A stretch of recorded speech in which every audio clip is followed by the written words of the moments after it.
this animal is there's so much agriculture and farmland now in Southeast Asia, they have learned to hunt the farmland. And they put thousands of agricultural workers a year and kill thousands of agricultural workers per year. In the event you are fortunate enough to live through a bite from this animal, this venom has a really neat property to it. It breaks down our cell tissue and eats our flesh. So at the minimum, you're looking at the amputation of a body part where you would fit. They're an awesome snake, they're beautiful, they're a living art, but they can't stand these in Southeast Asia. They kill thousands of people every year. The reason being nocturnal during the day, it's going to sleep. Well, if it's in farmland, there's not a lot of big trees, it's mostly bushes. They're going to sleep in those bushes, and as the farm workers bump into a bush, they're going to get bit. Now, venomous snakes do not want to bite. A venomous snake, first defense is camouflage. That snake has got great camouflage if it's living in a bush. A venomous snake's second defense is to tell you it's venomous. This guy will shake his tail real fast to make a ton of noise. The third line of defense is to bite. Well, if this guy's sound asleep and you bump into him, his first reaction is going to be to bite because he knows camouflage isn't working. You touched me. Me telling you I'm venomous isn't going to work because you touched me. I'm going to bite you. Now that being said, 48% of all venomous bites in the world are a dry bite. They do not inject venom, or they inject very little venom. They just want to hurt us. They know we're not a food item. He just wants us to leave him alone. This animal sees me as a gigantic threat, so he'll just stab his fangs in. The problem with an animal like this, his venom is so toxic, it does not take much to be life-threatening, which is why they kill so many people. Even a dry bite from this animal can still inject some venom that's left as residue on the fang, and it can still be enough to be a life-threatening weapon. Alright, anybody who has anyone in the family, that uncle, grandfather, great-grandfather, anyone who has a family member that was in Vietnam, they will all know this next animal. The military used to train the soldiers and they called it the two-step or two-faced snake. Rumor was if this snake bit you, you could take 2 steps and you would be dead. That is it. The reality is the snake is not that venomous. The problem is our military wore a lot of gear. A lot of the fights you never heard about because they bit the jacket, the backpack, the heavy pants, belts. The fights you always heard about were to the fleshy tissue of the neck, which is exposed. That, I don't care what venomous snake bites you in the neck, you're in a world of trouble. You are not in good shape at all. It's not because the venom's so toxic, it's because the first reaction of almost any venomous bite when venom attacks the tissue is swelling while you cut off your air supply. This next snake is really called the bogolai, or a palm viper. It's in the family of landscape. This is your two-faced snake.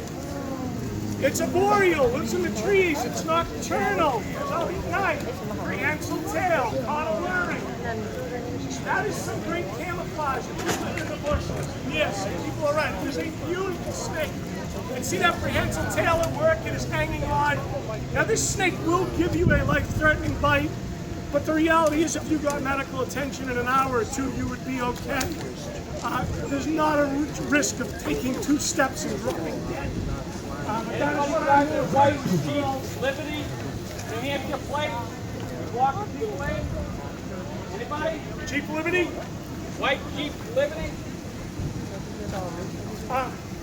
The reality of this snake is we did a terrible thing to this snake because our military was told on site, take your knife, your machete, whatever, kill it before it bites you because it will kill you. The snake doesn't mean that kind of theory. If that was the case, I would have done already. I handle this snake almost every day. Yep. They are a beautiful snake. Now, the family lancehead is very interesting. The family lancehead was first discovered in 1845. Since 1845, it has been reclassified 20 times, and I find that extremely interesting. We are still learning about this animal. This animal will be reclassified again. The last time it was reclassified was 2014. So we're still learning about this.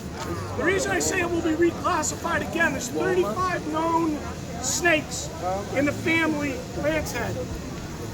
Of the 35, 30 are live bearers, this one is a live bearer, and 5 are egg layers. And I think you'll be seeing that classification changed again due to the fact that you have egg layers and live bearers in the same family. Now, if you look at this snake, it's an arboreal snake, it's beautiful, really fine scales. I'll show you another snake that's in the family lancehead. Very old tough for you guys in the back because I am not going to tail this snake. That would be a gigantic mistake. You mean Miss Snake? This is another lancehead. This one comes from South America. Birdie Lance. This guy's venom is extremely toxic. Look at the pattern on this though. The camouflage is amazing. This snake, if it bites you, is absolutely a life-threatening bite. This snake can get about 3 feet. Whoa! Extremely heavy body. And a little bit more grouchy than the last snake. Whoa!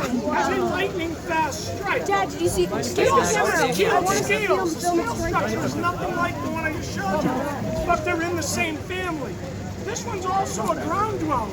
This one does not go up into the trees. Lightning fast strike. Impressive snake, very grouchy snake. Beautiful snake. Again, extremely toxic venom. Now, I told you venom is not a good defense. His first defense is going to be his camouflage. His second defense is he's going to put on this great display of look how big and mean I am. His last defense is to bite.